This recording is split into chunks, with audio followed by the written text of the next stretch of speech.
성령의 보내심을 받아라는 제목으로 주의 말씀 함께 나누도록 하겠습니다. 오늘 읽은 본문 안디옥 교회는 예루살렘 교회에서 분립 개척한 이방인들의 첫 번째 교회입니다. 예루살렘 교회에서 분립했으니까 작고 미미한 가운데 시작한 작은 교회였습니다.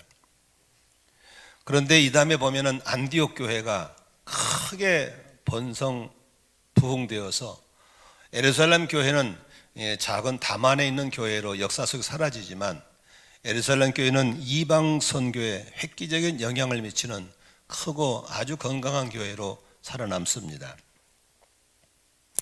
여기 참석하신 성도님들 중에는 앞으로 무한한 가능성을 가지고 세계적인 영향을 끼칠 수 있는 그런 축복의 통로가 되실 분도 있겠지만 어떤 분들은 조용히 다만에 머물러 있다가 역사의 뒤안길로 사라질 분도 있으리라 생각합니다. 그러나 그것은 운명적으로 정해진 것이 아니고 하나님과의 접촉점을 통해서 그렇게 열릴 수도 있고 사라질 수 있다는 사실입니다. 그러므로 스스로 자기 자신을 평가절하지 말고 성경에서 어떤 사람을, 어떤 교회를, 어떤 목장을 통해서 그렇게 단밖에 우거진 숲처럼 번지게 할 것인지, 어떤 사람에게 그렇게 다만에 조용히 사라져 볼 것인지를 볼 수 있는 본문이 오늘 보여주고 있는 것입니다. 우리는 지금 이 시대를 향한 주님의 부르심을 안고 달려가는 공동체이고 또 그런 비전을 공유하신 분들이 여기에 와 계십니다. 우리는 교회를 시작하신 예수가 말씀하신 그 교회의 원형과 지금의 우리가 담고 있는 교회의 원형은 너무나도 변형되어 버린 그런 가운데 우리가 교회를 다니고 있습니다. 예수님이 말씀하신 본래의 교회가 그런 교회가 아니었는데 지금은 2000년 역사가 흘러오면서 교회가 이상한 변형이 되어버려서 괴물도 아니고 교회도 아니게 되어버린, 그래서 향기가 나야 할 교회가 악취가 나고 생명을 살려야 할 교회가 생명을 죽이고 있고 칭찬을 드려야 할 교회가 책망을 듣고 있고 빛과 소금의 역할을 해야 될 교회가 전혀 영향을 미치지 못한 맛을 잃어버린 교회가 되었다면 우리는 그렇게 계속 썩은 상태로 갈 것이 아니라 주님이 말씀하신 교회의 원형을 찾아가서 이게 교회였구나, 그렇다면 우리는 이러한 교회로 회복을 해야 되겠구나, 이것이 바로 신약교회 회복 운동인 줄로 믿습니다. 그러면 지금 교회는 전혀 성경적이 아니냐, 그렇게 하면 안 됩니다. 지금도 성경적인 부분이 많이 있지만 우리는 좀 더 성경적으로, 좀 더 신약교회의 모습을 회복하고 싶은 것이 우리들의 바람이고 주님으로부터 받은 시대적인 비전인 줄로 믿습니다. 간혹 아직도 이런 비전을 공유하지 못한 분들은 기존 신자가 우리에게 오면 왜 이렇게 빈자리하는데 그분을 안 봤습니까? 라고 저한테 문의하신 분도 있습니다. 그러나 우리는 코로나를 겪으면서 중요한 교훈을 하나 얻었습니다.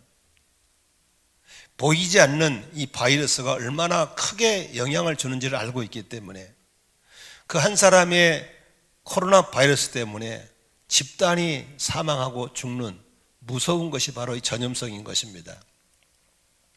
그러므로 그 사람을 의심한 것이 아니라 그 사람 속에 있는 변형된 교회의 체질화된 그것을 경계하는 겁니다. 우리는 그걸 이겨낼 길이 없습니다. 지금 있는, 조금 전에도 우리 조성지 목자님이 간증한 것처럼 내 안에 그 옛날 기존 틀에 있는 교회 물을 빼는 것이 얼마나 어려운지 모릅니다. 저도 어렵게 목회하면서 그런 변형된 교회 속에 체질화된 그걸 빼는 것이 얼마나 어려운지 모르겠습니다. 지금 목장에서 몸부림치고 힘들어하는 부분도 다 그 부분입니다. 왜 안 됩니까? 바로 변형된 교회에서 있었던 체질화된 부분 때문에 안 되는 겁니다. 섬겨야 되는데 섬김 받고 싶고 잘못된 권위, 잘못된 방식들이 몸에 체질화가 되어서 그게 안 바뀌는 겁니다. 그러나 신약교회 회복의 정신은 간단합니다. 성경이 그렇다면 그런 줄 알고 아니라면 아닌 줄 알고 성경이 하라면 하고 하지 말라면 안 하겠다는 그런 결심이 있을 때 우리는 신약교회 회복이라는 이 시대적인 사명을 감당하게 될 줄로 믿습니다.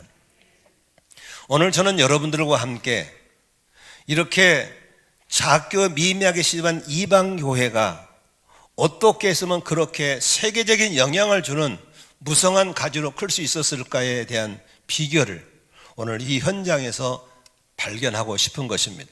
그래서 저는 여러분과 함께 이 신약교회의 한 부분이었던 안디옥 교회를 방문해 보는 것입니다.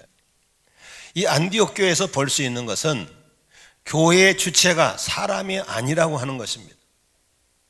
어느 날 변형된 교회는 교회를 세우신 분은 물론 뒷전에 있고 사람이 중심이 되어 있는 것이 너무나 많습니다. 교회는 사람이 세운 것이 아닙니다. 교회는 오직 성령이 너희에게 임하시면 너희가 권능을 받고 예루살렘과 유대와 사마리아 땅끝까지 이르러 내 증인이 되리라는 그 약속 속에 성령 받은 사람들에 의해서 모여진 것이 교회인 것입니다. 그러므로 교회의 시작은 성령님인 걸 믿으시기 바랍니다. 성령님이 임하심으로 시작된 게 교회입니다. 그러므로 교회는 성령님이 주체가 되어야 되는데 오늘날 변형된 교회는 성령님은 저 변두리에 구석진대에 계시고 사람이 주도가 되고 사람의 중심이 되어버렸기 때문에 교회가 점점 악취가 풍기고 기능을 상실해버리고 책망을 듣고 있는 모습을 보는 것입니다. 오늘 안디옥 교회는 성령님이 말씀하시고 그 성령의 음성을 듣고 또 순종함으로 사람이 할 수 없는 그 담을 넘는 무성한 역사들이 일어나고 있고 사람이 할 수 없는 영혼권이 일어나고 있고 사람이 할 수 없는 그런 부흥들이 일어나고 있는 걸 볼 수 있는 것입니다. 그러므로 교회의 관심은 사람에게 있는 것이 아니고 교회를 시작하신 성령님께 있어야 될 줄로 믿습니다. 그분이 무슨 말씀을 하시는지, 그분이 뭘 원하시는지, 나는 어떻게 반응할 것인가에 따라서 우리는 무한한 가능성으로 갈 수도 있고 그냥 조용히 담아내서 살다가 역사 속에 사라질 수도 있는 것입니다. 그러므로 운명론에 맡기지 마시고 오늘 말씀을 잘 들으면서 여러분의 남은 삶에 위대한 하나님의 가능성을 볼 수 있기를 주의 이름으로 축원합니다. 그것은 성령의 음성을 들어야 됩니다. 어떤 사람에게 성령이 말씀하시는가? 오늘 1절, 2절 같이 보도록 하겠습니다. 같이 한번 보겠습니다. 안디옥 교회에 예언자들과 교사들이 있었는데 그들은 바나바와 니게르라고 하는 시몬과 고레네 사람 누기오와 분봉어 헤롯과 더불어 어릴 때부터 함께 자란 마나인과 사울이다. 2절 같이 읽습니다. 그들이 주님께 예비하며 금식하고 있을 때에 성령이 그들에게 말씀하셨다. 여러분, 성령이 그들에게 말씀하셨다. 이게 바로 안디옥 교회의 위대한 가능성으로 나가는 출발점이 바로 여기인 겁니다. 성령이 그들에게 말씀하신 겁니다. 오늘도 여기 앉아 계셔서 설교 들으신 여러분들, 목사님의 설교를 듣는 시간에 성령님이 여러분에게 하시는 말씀을 들을 수 있기를 주의 이름으로 축원합니다. 일부에 보니까 한 형제는 열심히 주무시더라고요.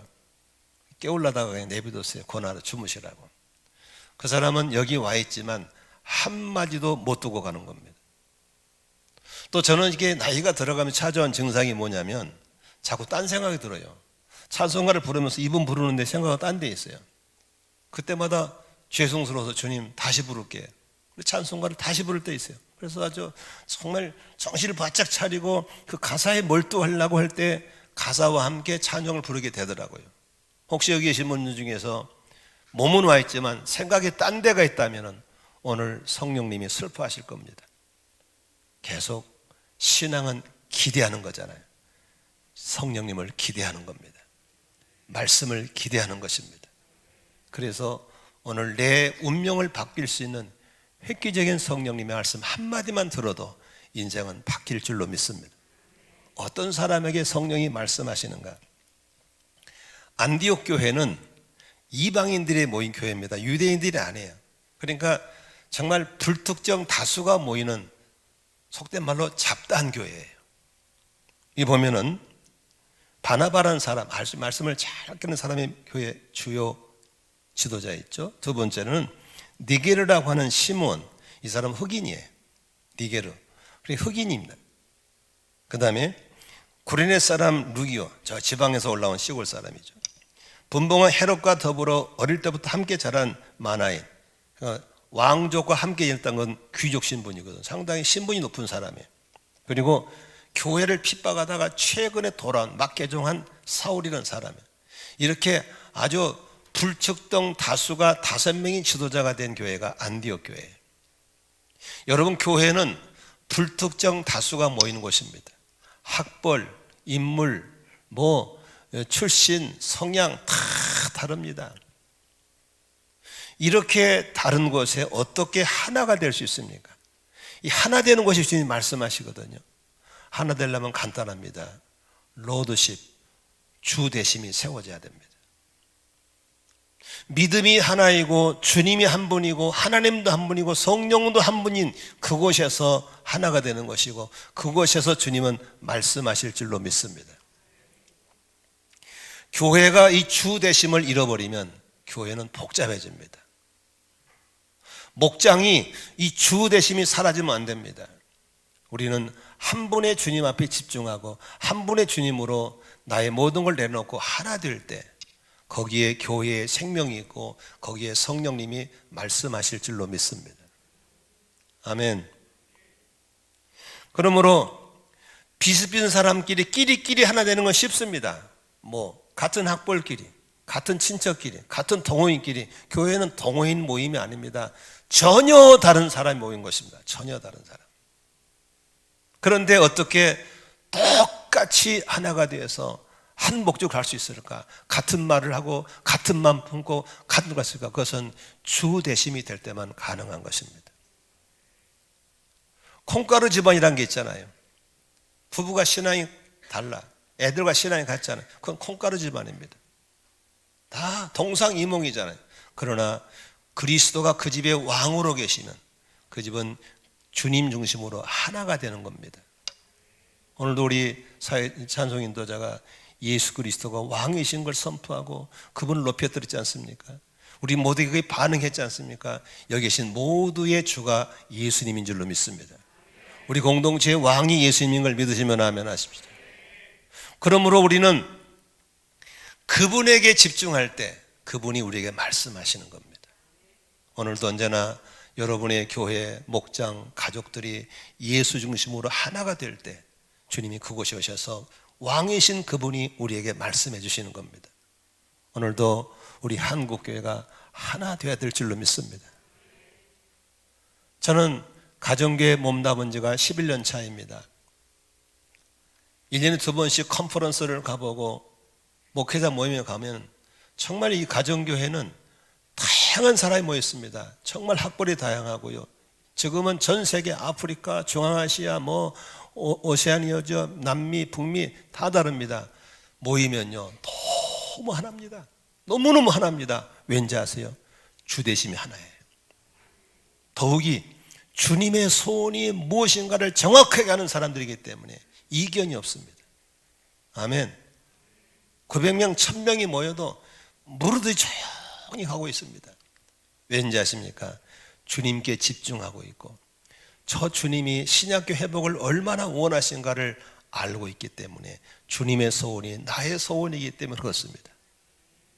우리 공동체가 오늘도 예수 그리스도의 주되심에 하나가 되어야 될 줄 믿습니다.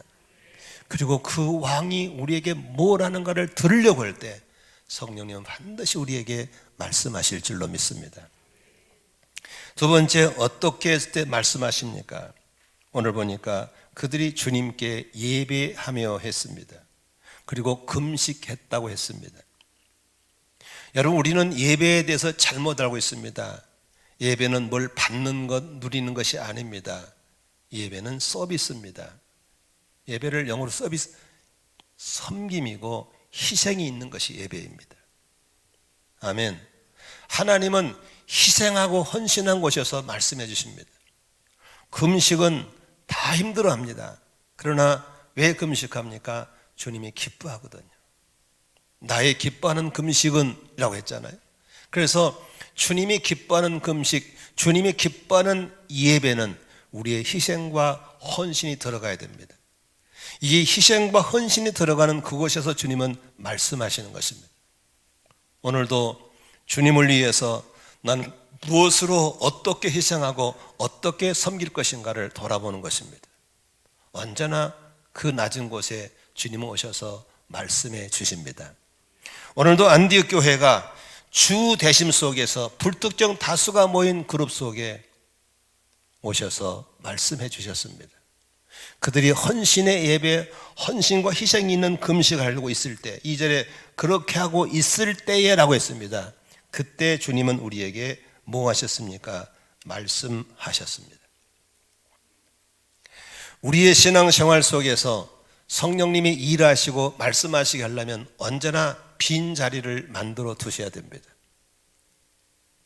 우리는 너무나 다른 곳으로 꽉 차 있습니다. 주님이 들어올 자리가 전혀 없는 겁니다. 기도할 때도 너무 할 말이 많아요. 그냥 따발정처럼 떼떼떼 쏘고 가버려요. 이것은 성숙한 기도의 사람이 아닙니다. 대화라고 하는 것은 말도 하기도 하고 듣기도 해야 되는 겁니다. 그러므로 기도할 때 내 할 말만 다 하고 끝 가버리지 마시고 그분이 하신 말씀을 들으려는 기도가 필요한 줄로 믿습니다. 나는 여러분들에게 좀 더 한 단계 더 나은 기도 생활을 하기 위해서 기도 노트를 가져라고 권하고 싶습니다. 왜냐하면 기도할 제목이 너무 많기 때문에 즉석 떡볶이처럼 떠오른 것만 하면은 언제나 기도는 큰 방 작은 방만 왔다 갔다 할 수밖에 없습니다. 기도들을 적으셔서 해야 할 기도를 분야별로 차곡차곡 적어서 해나간다면 우리의 기도는 안방 작은 방이 아니라 올 네이션서 만민을 위한 기도를 하게 될 줄로 믿습니다. 그리고 부탁합니다. 기도 노트에다가 반드시 Q&A, 묻고 듣는 자리를 만들어 두셔야 됩니다. 저는 목회를 하면서 가지나무만은 바람날 없다고, 목자님들은 여러 목장에서 10명, 11명, 8명 목회하면서도 힘들어 하잖아요. 저는 몇백 명을 하기 때문에 저게 끊임없는 바람이 들려오는 겁니다. 그때마다 저의 목회적인 경험으로 할 수 없는 걸 때가 너무 많습니다. 그때마다 접수해서 노트에 적어둡니다. 그리고 여기 강단에서 와서 기도합니다. 묻습니다. 하나님, 이러이러한 문제가 있는데 어떻게 하면 되죠? 캐션 마크 놔둡니다. 즉시 답이 올 때 있지만 답이 안 올 때도 있습니다. 그럼 적어놓고 빈자리 놔둡니다. 매일 기도하기 때문에 그 다음날 또 와서 그 질문 놓고 기도합니다. 그런데 희한한 것은 질문하고 빈자리가 채워져 간다고 하는 것입니다. 믿으시면 아멘 하십시오. 많은 부분이 아직도 빈자리가 있습니다. 그럼 놔둡니다. 그래서 묻기도 하고 듣기도 하는 그런 사람의 기도에 하나님은 언제나 말씀하게 되어 있습니다. 믿으시면 아멘 합시다. 나는 여러분들이 담을 넘는 위대한 삶으로 나가는 비결은 그분의 소리를 들어야 됩니다. 그분이 내게 말씀하시는 환경을 만들어 드려야 되는 겁니다. 나이 상관하지 마세요. 여기 우리 허동천 어르신 한번 손 한번 들어보세요. 한번. 우리 할아버지 정말 할아버지 제 형님이라고 그럴게. 참 정말 저 형님 대단해요. 80이 넘도록 꽁꽁 얼음동안 삶 살아다가 어떻게 이렇게 전도가 되어서 우리 목장에 와서 예수를 영접하게 되고 81세에 생명의 삶을 하게 되고 얼굴이 날마다 펴지면서 나는 저분의 삶이 앞으로 어떻게 될지 기대가 되는 거예요. 죽을 날을 기다리는 것이 아니라 하나님이 하실 일을 기대하는 삶으로 바뀌어지는 걸 믿으시기 바랍니다. 바짝 젊은 애들이 꿈이 없어요. 인생 파란 애들이 꿈이 없어요. 그저 게임방이나 게임이나 하고 있고 먹고 살찌고 누워있고 이런 쓰레기 인생이 있어요. 왜 그렇습니까? 우리의 삶을 이끌어 가시는 주 대신 무너져 버린 거예요. 그러므로 나이 환경을 떠나서 그분이 말씀할 수 있는 환경을 만들어 드리고 귀를 기울이고 그분과의 교통이 시작되면 위대한 삶은 시작될 걸 믿으시길 바랍니다. 그러므로 안디옥 교회의 위대한 역사는 환경이 아닙니다. 조건이 아닙니다. 바로 여기서 시작되는 겁니다. 그분이 말씀하실 때, 할렐루야, 그분이 말씀하신 환경이 만들어졌을 때 시작되는 겁니다. 사랑하는 청년 여러분, 우리 교회 여러분, 지금 환경을 바라보면 우리는 탐탁지 않고 어렵습니다. 어쩌면 안디옥 교회 못지않게 조건도 환경도 좋지 않습니다. 내놓을 것도 없습니다. 희망이 안 보입니다. 그러나 우리의 희망은 환경과 조건에 있지 않습니다. 누구에 있습니까? 위대하신 역사의 주관자신 하나님의 손에 있는 줄로 믿습니다. 그분이 말씀하시면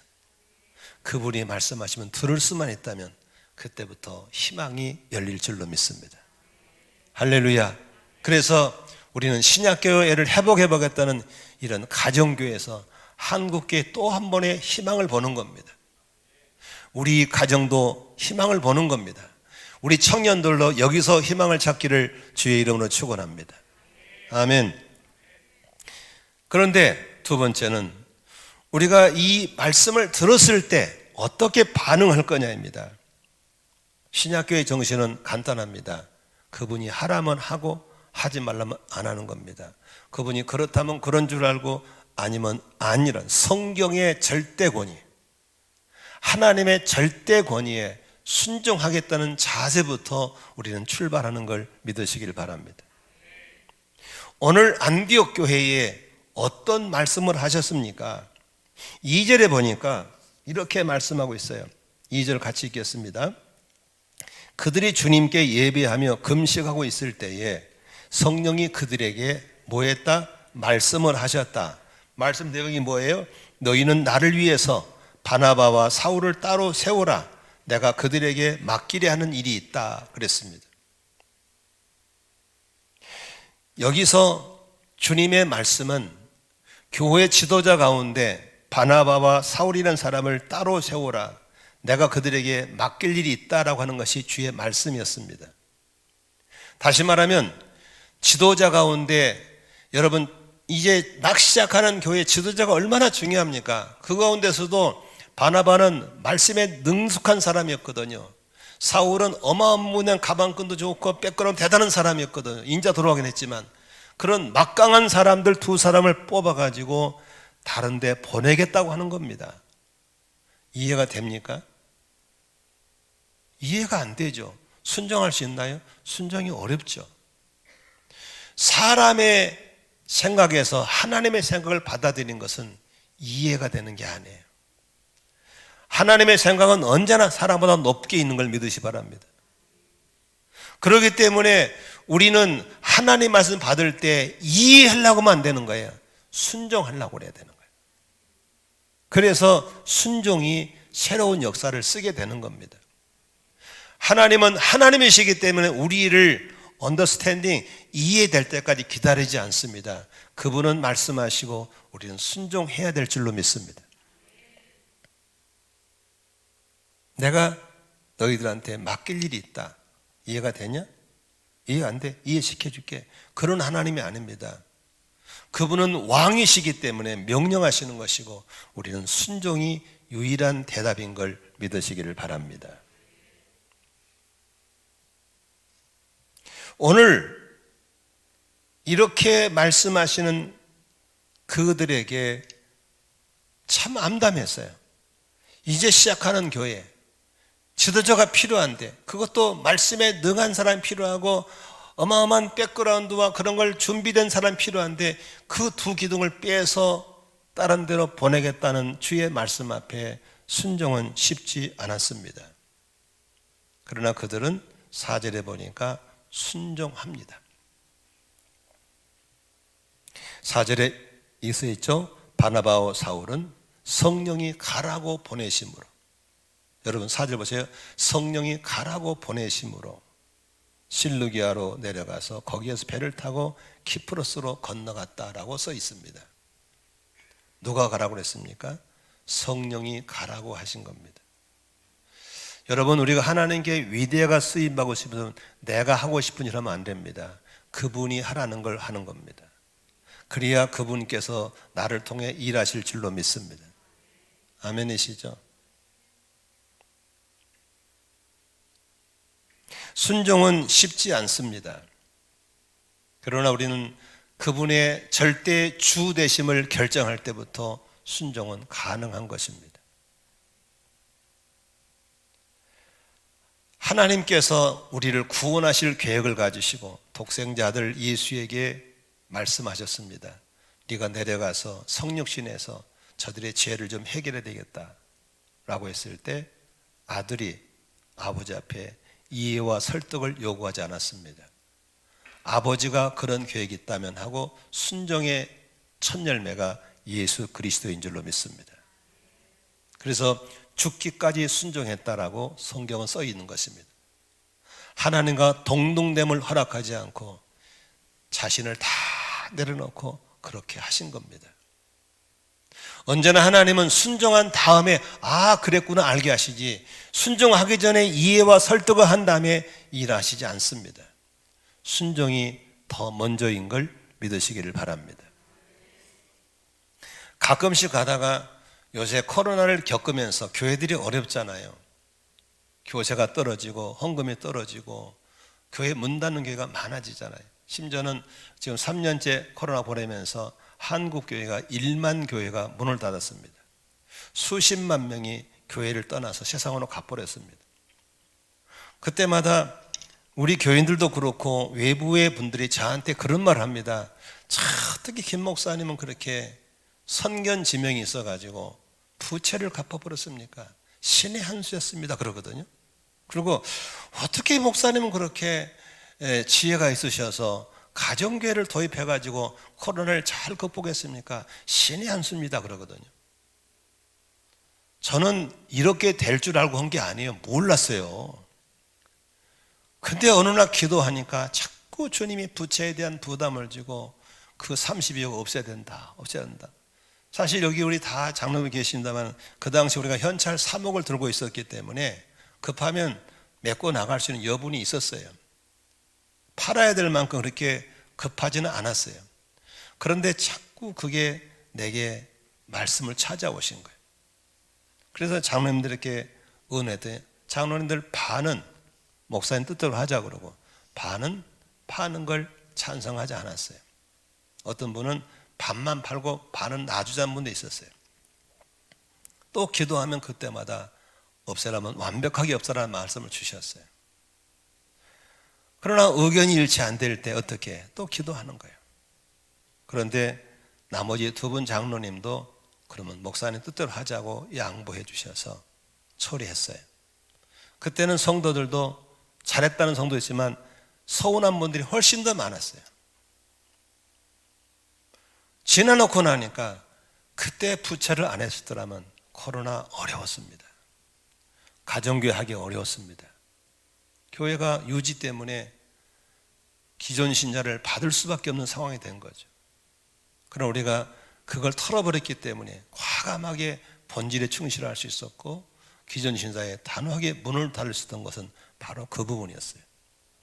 우리가 가정교회를 바꾸지 않고 전통교회 했더라면 그 낡은 방식에 매 있었더라면 우리는 코로나 어려웠어요. 그러나 가정교회를 전환해서 성도가 성도를 목양하기 때문에 모일 수 없었지만 그 철두철미한 네트워크를 통해서 딱 목자가 잡고 있으니까 요동없이 코로나를 이길 수 있었어요. 오히려 코로나 기간 동안에 저에게는 6% 7%씩 세례를 줄 수 있었어요. 아멘이시죠? 그때만 사람들이 그걸 신의 한 수라고 그래요. 신의 한 수가 아니에요. 누가 하셨어요? 성령님이 하셨어요. 제가 가정교회 하자고 그럴 때 교인들이 다 찬성했나요? 안 했어요. 우리 아내조차도 안 했어요. 어제도 간증 한 분 있지만 그분도 하고 싶지 않았어요. 그래서 생명의 삶을 중직자지만 1기에 들어온 게 7기에 들어왔다고 그러잖아요. 왜냐하면 안 하고 싶었거든요. 그러나 하나님께서 말씀하실 때 지도자가 순종했더니 교인들이 순종했더니 코로나를 이길 수 있는 교회로 클 수 있었어요. 믿으시면 아멘 하십니다.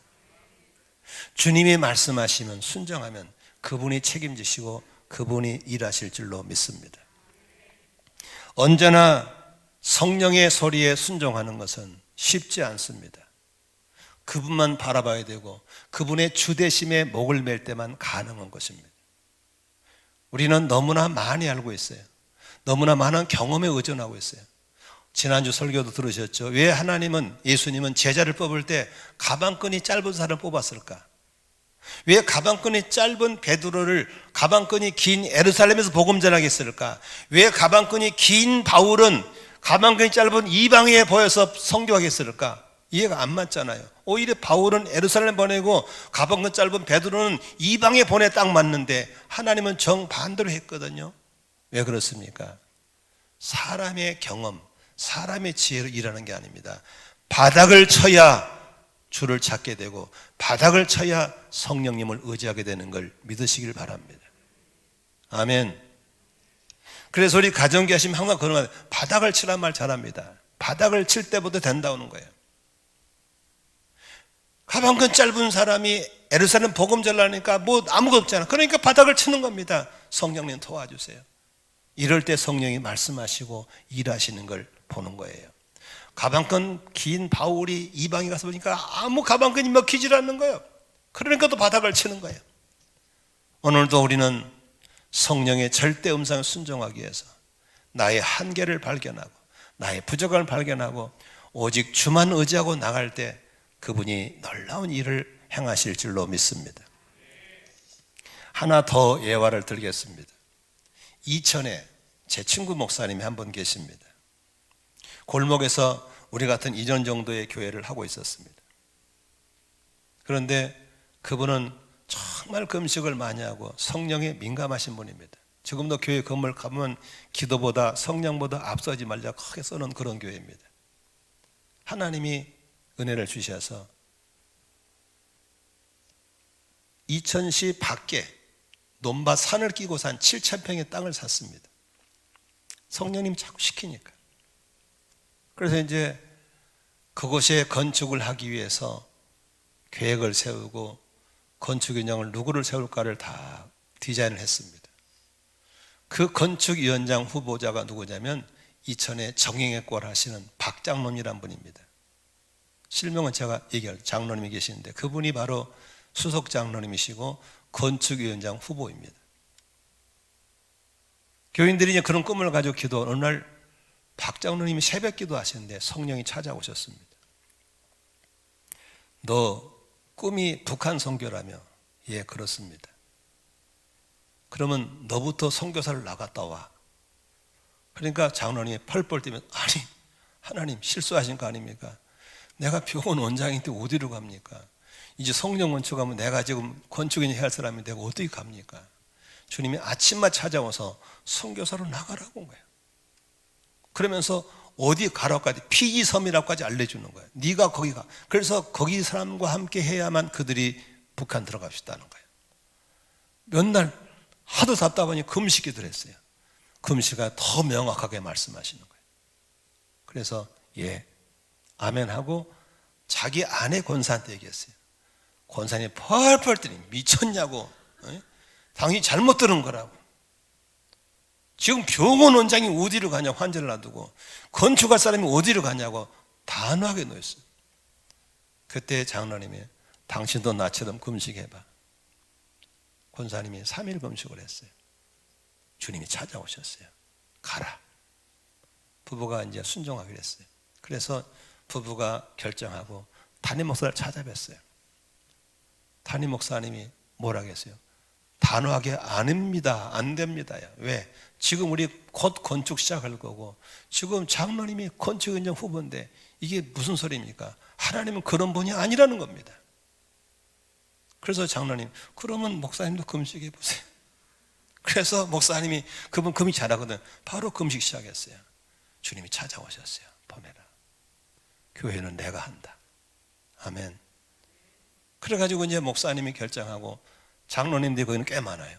당회를 열었어요. 이 길을 딱 거니까 장로비 일시에 목사님 말도 안 됩니다.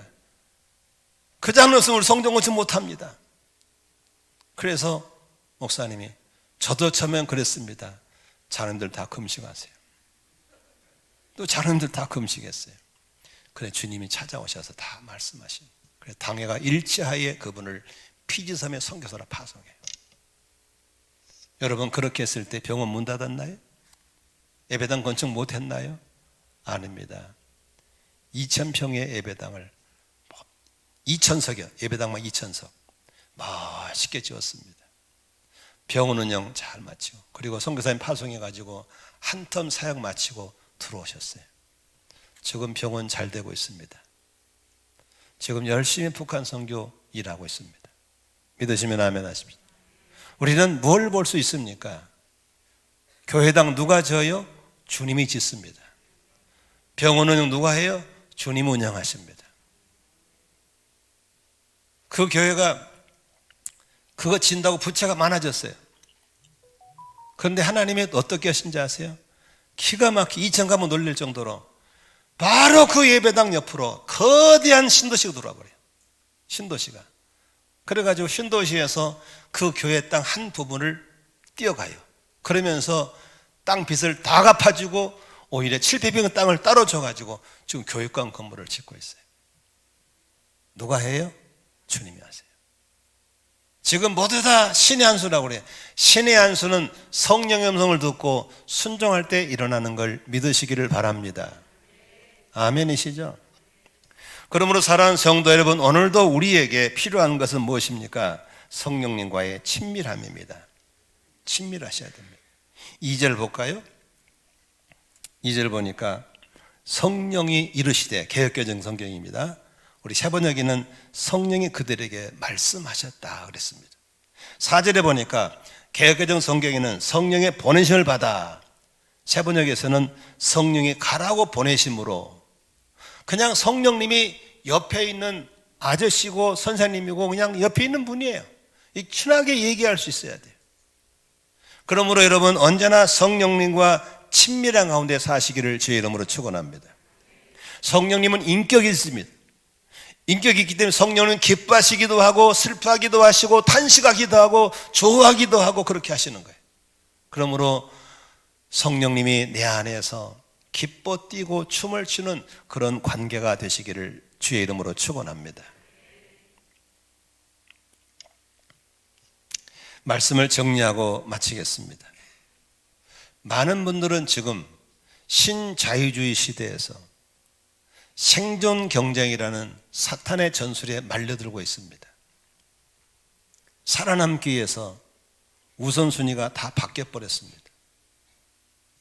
그러나 이건 사탄의 전략이라는 사실을 아셔야 됩니다.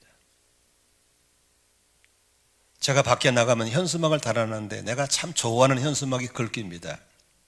속도보다 더 중요한 것은 방향입니다. 아멘이죠?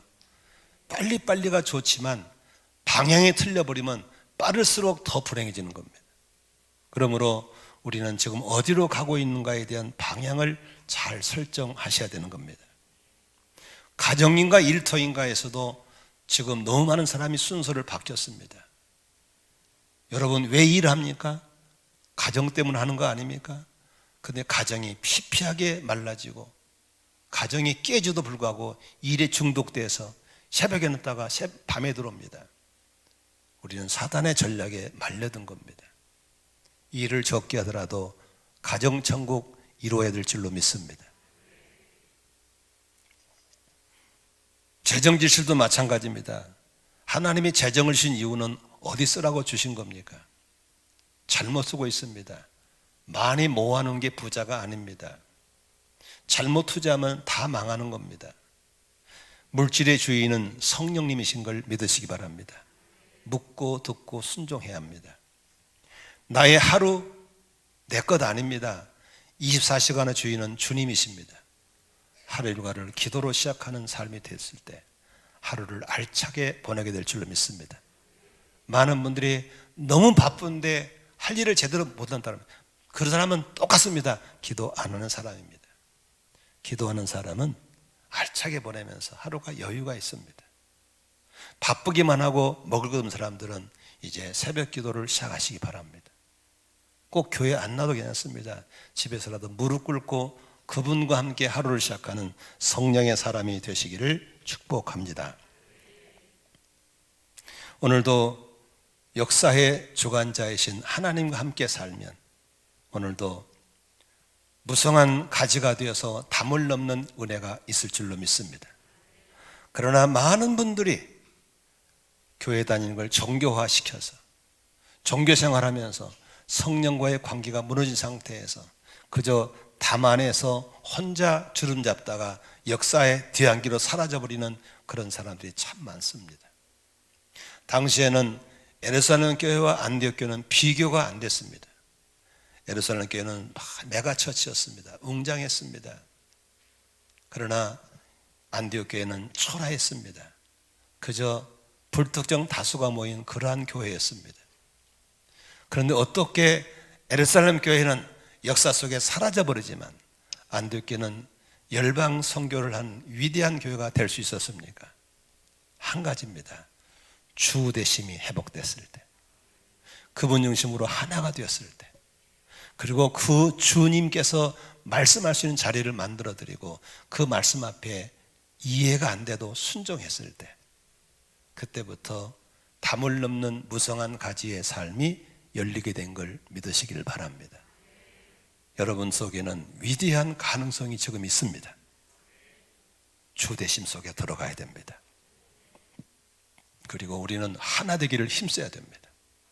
그리고 우리는 그분이 말씀하도록 듣기를 사모해야 되고, 들었을 때 이해가 안 돼도 그분이 그렇다면 그런 줄 알고 아니라면 아닌 줄 알고 순종의 길을 걸어갈 때 그분은 우리를 통해서 소위 셰사살이 말한 대로 신의 한 수의 역사들을 계속 일으킬 줄로 믿습니다. 그래서 우리는 희망이 있습니다. 그래서 저희 교회는 가능성이 있습니다. 그렇게 된다면 오늘 여러분, 천사 여러분들은 새로운 희망을 가지고 담을 넘는 무성한 가지의 꿈을 꾸면서 저희 교회 세미나를 마칠 수 있기를 주의 이름으로 축원합니다. 기도하겠습니다.